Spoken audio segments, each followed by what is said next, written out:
और ये आपके सपने दरअसल आपके सपने होते नहीं हैं, आपके सपने आपके समाज के सपने होते हैं जो उसने आपके मन में बैठा दिए। ऐसा संयोग नहीं है कि हमारे पास जो बच्चे आते हैं उनमें से बिहार, उत्तर प्रदेश, राजस्थान के बच्चे आमतौर पर सिविल सेवक बनने के मूड से ही आते हैं। और यदि मैं उनसे कहूँ कि कभी अपना स्टार्टअप सोच के देखो तो उनके चेहरे पर ऐसा भाव आता है कि मैं क्या सोच रहा था और आप मुझे किस लायक समझ रहे हैं, क्योंकि उनको जो वैल्यू सिस्टम है जो सोसाइटी ने दिया है वो सिविल सर्वेंट बनने का ही है। उनके लिए उससे बड़ा कोई सपना है नहीं। लेकिन जब मैं गुजरात के लोगों से मिलता हूँ, विशेष रूप से मारवाड़ी या सिख समुदाय के लोगों से मिलता हूँ, तो उनसे नौकरी की बात कर रहा हूँ, हंसने लगते हैं कि नौकरी क्यों करेंगे, धंधो करेंगे, धंधो अपना काम करेंगे, अपना ही उद्यम करेंगे।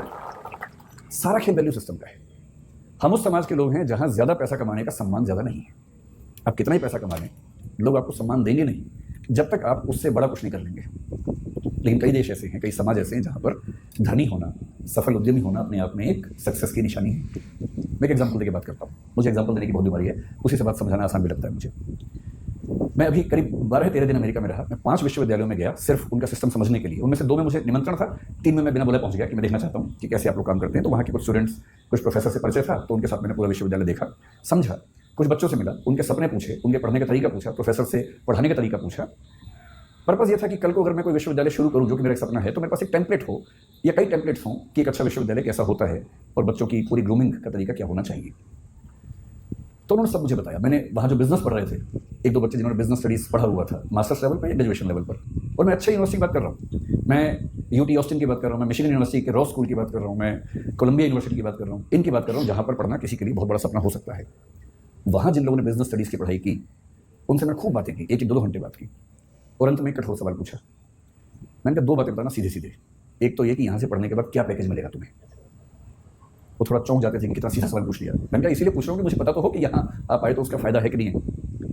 तो उनमें से कुछ ने, मैं स्पेसिफिक नहीं होऊंगा क्योंकि उनकी प्राइवेसी का मामला भी है, 1-2 लोग जो मास्टर्स में काफ़ी अच्छे लेवल पर थे, पूरी स्कॉलरशिप पर गए हुए थे, उन्होंने बताया कि सर हमने जो यहाँ खर्च किया है, मैंने जो बिना फेलोशिप वाले लोग खर्च करते हैं, वो करीब भारतीय करेंसी में 1.5 से 2 करोड़ रुपए के बीच का खर्चा हो जाता है 2 साल की पढ़ाई करने का। स्कॉलरशिप है तो अलग बात है, नहीं तो इतना खर्चा हो जाता है। तो मैंने कहा उसके बाद होगा क्या? बोले सर हम जो डिग्री कर रहे हैं ना उसकी वैल्यू बहुत ज़्यादा है, तो जब हम उतरेंगे बाजार में तो हम मान के चलते हैं कि हमें 1-8 साल के अंदर अंदर 2 लाख USD का एनुअल पैकेज मिल जाएगा, जिसका मतलब वही 1.5 से 1.6 CR के आसपास का पैकेज मिल जाएगा। और हमारे खर्चे हैं, लोन है थोड़ा थोड़ा, वो सब हम 3 साल में चुका देंगे, क्योंकि खर्चा भी वहाँ ज़्यादा होता है, लेकिन हम साल में 60-70 लाख रुपये बचा लेंगे, 3 साल में सारा लोन चुका देंगे, तो 2 साल की पढ़ाई का बोझ 3 साल में उतरेगा। उसके बाद हम लगभग $2 लाख हर साल कमाएंगे और लगभग $1 लाख साल का बचा लेंगे, जो कि भारत के हिसाब से काफ़ी ज़्यादा आय का मामला है। तो वैसे हम बहुत खुश यहाँ नहीं हैं क्योंकि सोशल लाइफ वैसी नहीं है हमारी, but still financially we will be so good that we can be happy on that ground. तो मैं उनसे बहुत प्रभावित हुआ। मैंने कहा वाह क्या बात है, आप खूब सफल हों, अच्छे उद्यम करें, और जैसे जैसे आगे बढ़ेंगे फिर तो पता नहीं क्या होने वाला है, बाद में 2 लाख से बढ़ के 2.25 होगा, 2.5 होगा। मैंने कहा सीधे बताओ कि 20 साल में कितना होगा। काफ़ी सोच के बोले कि सर जो 2-3% लोग हैं सबसे शानदार, वो 20 साल बाद शायद $3 लाख के आसपास भी आ जाएंगे, 2.5 करोड़ कमा लेंगे। मैं बड़ा खुश हुआ। मैंने कहा चलो भारत का हर बच्चा वहाँ जाकर करोड़पति हो जाए, इससे बड़ी खुशी की बात है। सारा मैं खर्च तो ना करेंगे, हमें तो भेजेगा वापस करके, तो रेमिटेंसेस हमारे पास आएंगे तो हम इस बात से खुश हो सकते हैं। फिर कल मैं न्यूयॉर्क में था, तो वहाँ से जब मैंने टैक्सी पकड़ी JF कैनेडी एयरपोर्ट के लिए, तो मेरी आदत है कि मैं जब टैक्सी में जाता हूँ तो जो टैक्सी ड्राइवर है उससे खूब गप्पे मारता हूँ, आधा 1 घंटा, वो पक जाता है मुझसे बात करते करते। तो मैंने उसको पकड़ लिया। ये जो बच्चा था, अच्छा अमेरिका में टैक्सी चलाने वाला आपको अमेरिकन तो आमतौर पर नहीं मिलेगा, 10 में से 1 मिलेगा, बाकी 9 विदेशों के लोग मिलेंगे जो ग्रीन कार्ड पे हैं या वर्क वीज़ा पे हैं और अपनी रोजी रोटी वहाँ कमा रहे हैं। लेबनान के मिलेंगे, कुवैत के मिलेंगे, और जो मुझे कल मिला ताजिकिस्तान का सॉरी मिला। प्यारा सा बच्चा था। मैंने उससे उसका नाम पूछा, अच्छा सा नाम था पर मुझे याद नहीं क्योंकि नाम कुछ अलग किस्म का था। अगर आपको बहुत शौक है तो मैंने नाम नोट कर लिया था, मैं नोट कर लेता हूँ फटाक से, ताकि मैं बाद में केस स्टडी की तरह उसे कहीं कोट कर सकूँ, क्योंकि मेरा काम ही ये है कोट करना जगह जगह जाके। तो मैंने एक नोट बना रखा है, टेकअवेज ऑफ USA ट्रिप 2023। उसमें जो आखिरी स्टडी है वो है टैक्सी टू JFK एयरपोर्ट। उसका नाम था गाई लाटी, 23 साल का बच्चा था, ताजिकिस्तान से। मैंने उसको इंग्लिश नहीं आती थी, ताजिक भाषा आती थी जो मुझे नहीं आती थी, उसे हिंदी में नहीं आती थी। अच्छा ऐसे में क्या होता है कि इशारों की भाषा में काम चलता है फिर थोड़ी देर के बाद तो, और इशारों की भाषा यूनिवर्सल है। और अंग्रेजी इतनी उसको आ गई थी कि सेंटेंस का स्ट्रक्चर नहीं आता था ना, बाकी तो आता ही था, आई गो ताजिकिस्तान ईयर, तो इतना बात समझ में आ गया कि साल में एक बार जाता है। तो इस तरह से सिंटेक्स के बिना जो भाषा काम करती है उस भाषा में काम चल रहा था। तो मैंने पहले उससे पूछा व्हाट्स योर नेम, उसने घूर के देखा, मैंने नेम, वो समझ गया नेम पूछ रहा है, तो उसने बताया गाई लाटी। फिर मैंने कहा एज, तो उसने कहा 23 ईयर्स। भारत में फूफा लोग इतना करने के बाद तो रिश्ता तय कर लेते हैं, तो उसके चेहरे पर भी ये भाव था कि क्या रिश्ता तय करने वाला है। तो मैंने उससे कहा नहीं मैं तो कुछ और पूछना चाह रहा हूँ। फिर मैंने कहा गाई लाटी कब से हो अमेरिका में? उसने कहा 1 ईयर। तो मैंने कहा वीज़ा कैसे मिला? बोला ग्रीन कार्ड। तो मुझे ध्यान है कि ग्रीन कार्ड के मामले में डाइवर्सिटी पॉलिसी काम करती है, हर देश से कुछ लोगों को मिलता है तो उसमें उसको मिल गया होगा। तो मैंने बहुत सहानुभूति के भाव से पूछा, मैंने गारंटी कितना कमा देते हो यार? मुझे लगा बोलेगा बहुत कम कमाता हूँ, इस भाव से थोड़ी सी टिप मिल जाए अंत में और मैं उसको बहुत खुश होकर $10 की टिप दूंगा और एहसान कर दूंगा अंत में, मुझे भी खुशी हो जाएगी।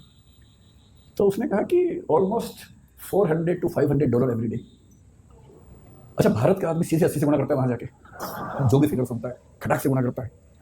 मैं घबरा गया, भाई ये तो बहुत ज़्यादा कमा लेता है, इसका मतलब तो बहुत ज़्यादा कमा लेता है। मैंने कहा अच्छा। फिर मैंने कहा how many days in a week you work, क्योंकि वहाँ से 5 दिन काम करके 2 दिन मस्ती करते हैं। बोले ऑल 7 डेज, क्योंकि मस्ती तो वहाँ के लोग करते हैं ना, बाहर से जाते हो तो भविष्य में मस्ती करने के मूड में होते हैं, अभी मेहनत करते हैं। फिर वो समझ गया कि मेरी इनकम काउंट करना चाह रहा है, तो उसे खुद ही बोला on average I earn $12,000 to $14,000 per month. फिर मैंने 80 से गुणा कर दिया खटाक से, तो मैं समझ गया कि महीने के 10 से 12 लाख कमा लेता है। तो मैंने उससे फिर पूछा दिस इज योर रेवेन्यू और दिस इज योर सेविंग? भाई आप तो कॉमर्स के लोग जानते हैं, रेवेन्यू अलग है, सेविंग अलग है, नेट इनकम है कि ग्रॉस इनकम है, उसी में सारा खेल हो जाता है। और वैल्यूएशन की दुनिया इसी खेल पे चल रही है कि कुछ का कुछ बोल के वैल्यूएशन के बारे में है। तो उसने कहा दिस इज माई सेविंग। अब मुझे घबराहट होने लगी, क्योंकि वो 10 से 12 लाख महीने का कमा रहा था और उसको 12 से गुणा करूँगा तो 1,20,00,000 से 1,40,00,000 हो जाएगा साल का, जो कि 2 साल की MBA करने के बाद 3 साल लोन चुकाने के बाद भी लगभग उतना हो रहा था। तो आप लोग बुरा मत मानिएगा, MBA वाले लोग है ना, आप लोग कॉमर्स की दुनिया में पढ़ रहे हैं, बुरा मत मानिएगा, मैं तो केवल ये बताना चाह रहा हूँ कि दुनिया के रुझान क्या है। तो मैंने बड़ा हौसला मन में रख के सोचा कि कहीं तो MBA वालों को ऊपर उठाऊँ। तो मैंने कहा लेकिन तुम्हारी इनकम आगे बढ़ेगी नहीं इससे ज़्यादा, you have a stable income, but if you had been in service you would have grown faster, you would have got increments every year. मतलब ये बात समझाने में 1 घंटा लग गया, तोड़ के सेंटेंस बोलने पड़ रहे थे। तो उसने कहा no, I am buying 2 more taxis. तो मैंने कहा भाई अभी सेल्फ ड्राइविंग कार की परमिशन तो मेरी नहीं है कि तुम 2 टैक्सी लेके चला दोगे बिना ड्राइवर के, कैसे कैसे होगा, तुम कितने चला लोगे? बोले no, I will get 2 drivers from Tajikistan and the per hour minimum wages is $10 to $12। तो मैं उनसे दिन में 10 घंटे काम करवाऊंगा, $120 उनको दूंगा और मैं एक टैक्सी से 400-500 कमा लेता हूँ, 120 दे दूंगा, तो भी मेरे पास मतलब 350 की एवरेज एक कार से बचेगी। 2 से 700 7 दिन चलाएंगे तो मोटा मोटा मान के चलिए कि मामला बड़ा रिस्की हो जाएगा। तो फिर मैंने टिप दी नहीं उसको।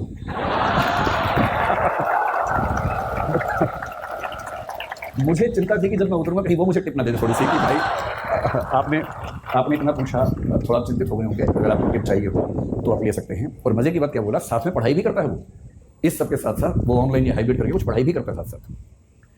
तो मुझे लगा कि श्रीराम कॉलेज ऑफ कॉमर्स के लिए सही केस स्टडी मिल गई मुझे, क्योंकि यहाँ बिजनेस कॉन्क्लेव में तो ऐसी बात करनी चाहिए। तो मैं अपनी बात को केवल 10 मिनट में सार इस एनेक्डोट के माध्यम से समझाना चाह रहा हूँ। आप लोग अभी युवा हैं, जिंदा हैं और सपने देखते हैं। जिंदा होने का मतलब वो नहीं होता है ना, जिंदा होने का मतलब है जो जिंदा हो तो फिर जिंदा नजर आना जरूरी है, ये मतलब होता है। जिंदा एक बहुत प्रसिद्ध शेर है, उसूलों पे जो आँच आए तो टकराना जरूरी है, जो जिंदा हो तो फिर जिंदा नजर आना जरूरी है। तो मैं इसलिए कह रहा हूँ कि आप लोग ऊर्जा से लबरेज युवा हैं और अभी आपके सपने देखने की उम्र है। जिंदा तो बहुत लोग हैं, लेकिन कुछ लोग जिंदगी ढो रहे हैं, घिसट रहे हैं, और आप भरे हुए हैं ऊर्जा से। इस देश को नौकरी मांगने वालों से ज़्यादा नौकरी देने वालों की ज़रूरत है। और हम अपने 5000 साल के इतिहास में पहली बार उस दौर में हैं जहाँ स्टार्टअप करने वालों को इज्जत मिल रही है, वरना यहाँ इज्जत नहीं होती है। अभी जो सरकारें हैं हमारे पास, सेंटर में भी, कुछ स्टेट्स में भी, और किसी मामले में आप उनसे सहमत हों असहमत हों, समर्थन करें विरोध करें, इस मामले में तो आपको मानना पड़ेगा कि उन्होंने पहली बार स्टार्टअप करने को इज्जत वाला काम बना दिया। और यदि ऐसा बना ही दिया है, और फिर श्रीराम कॉलेज ऑफ कॉमर्स के ग्रेजुएट्स जिन लोगों ने बिजनेस को इतना ध्यान से समझा है, उसकी बारीकियां समझी हैं, वो उसके बिना अगर वो भी नौकरी ढूंढते रहेंगे तो फिर देश कैसे आगे बढ़ेगा। तो कुछ साल नौकरी करना ठीक है, लेकिन यदि मुझसे पूछेंगे तो मैं ये कहूँगा कि अगर आप वैसे व्यक्ति हैं कि चुपचाप ज़िंदगी गुजार लेनी है तो ठीक है, कीजिए नौकरी करनी है, साथ में कुछ किताबें लिखनी है तो कीजिए नौकरी। पर यदि कुछ बड़ा सोचा है, अगर आप चाहते हैं कि आप इस देश और समाज को कुछ बड़ा योगदान दे सकें, तो सबसे अच्छा विकल्प है उद्यम। और उद्यम का मतलब केवल आर्थिक उद्यम नहीं होता है। उद्यम का मतलब है कि आप जोखिम लेने वाले व्यक्ति हैं, आप बहुत शांत व्यक्ति नहीं हैं। और जोखिम लेना कुदरत ने सिखाया हमें, प्रकृति ने सिखाया है। प्रकृति के विधान में सुरक्षा नहीं होती है, प्रकृति के विधान में जोखिम ही जोखिम है। वो तो हमने शहरों में, गाँवों में सुरक्षा डेवलप कर ली है, और थोड़ी बहुत सुरक्षा ज़िंदगी में रहे तो अच्छा भी लगता है। लेकिन जंगल का नियम, प्रकृति का नियम सुरक्षा पर नहीं टिका है, वो खतरों पे टिका है, जोखिम पे टिका है। जो भी आप में से अपनी ज़िंदगी को शानदार बनाने के लिए जोखिम लेने को तैयार है, मेरी नज़र में वही एंटरप्रेन्योर है, वही उद्यमी है। और जोखिम केवल पैसे के लिए नहीं होता है, होना भी नहीं चाहिए। जोखिम महात्मा गांधी ने भी लिया, अम्बेडकर साहब ने भी लिया, दोनों शानदार वकील थे। डॉक्टर अम्बेडकर, मैं परसों कोलंबिया विश्वविद्यालय में गया जहाँ से उन्होंने PhD की, एक PhD की, लंदन स्कूल से दूसरी 3 PhD की उन्होंने। इन लोगों ने अपने अपने सफल करियर को दांव पर लगा के जोखिम लिया कि देश को एक अच्छा राजनीतिक और सामाजिक मंच मिल सके। ये सोशल एंटरप्राइज है, पॉलिटिकल एंटरप्राइज है। कबीरदास हों, गुरु नानक हों, या महात्मा बुद्ध हों, महावीर स्वामी हों, इन सब ने अपने अपने समाज को बेहतर बनाने के लिए अपनी जान को जोखिम में डाला। ये सब उद्यमी लोग हैं। कोई स्पिरिचुअल एंटरप्राइज करता है, कोई सोशल एंटरप्राइज करता है। आप बिजनेस एंटरप्राइज वाले लोग हैं, लेकिन मैं इतना ज़रूर कहूँगा कि बिजनेस में पैसा कमाना ज़रूरी है, क्योंकि वही आपको ज़िंदा रखेगा, वही आपके उद्यम को चला पाएगा। लेकिन कोई भी उद्यम जो सिर्फ पैसा कमाता है वो समाज को फ़ायदा नहीं पहुँचाता है। और मैं एक बात अक्सर कहता हूँ, आखिरी बात आपसे वही कह रहा हूँ कि अगर अपने जीवन को एक ठीक दिशा देनी है तो सिर्फ एक काम कीजिए। बहुत बुरा लगेगा, पर मुझे ये सलाह मेरे एक मित्र ने दी थी, मैं आपको दे देता हूँ। आज घर जाके अपनी ओबिचुअरी लिखिए। ओबिचुअरी का मतलब होता है किसी के मरने के बाद अखबार में जो छपता है उसके बारे में, कि दुख के साथ सूचित किया जाता है कि फला फला की मृत्यु इस तारीख को इस वजह से हो गई है। उसके बाद की 4 लाइनें आप अपने बारे में क्या चाहते हैं लिख लीजिए, उसे बनाइए विजन स्टेटमेंट। वो लाइनें कई तरह की हो सकती हैं। एक ये हो सकती है कि इस व्यक्ति ने जीवन में खूब पैसा कमाया, इसने गुटखा बनाने वाली कंपनी बनाई, इसने अरबों रुपए कमाए और इसकी वजह से कई लाख लोग कैंसर से मरे और पैसा खूब कमाया। दूसरा ये हो सकता है कि ये व्यक्ति चाहता तो अरबों रुपए कमा सकता था, पर इसने लाखों ही कमाए और अपनी ऊर्जा उन चीज़ों में लगाई जो समाज को और बेहतर बना सकती है।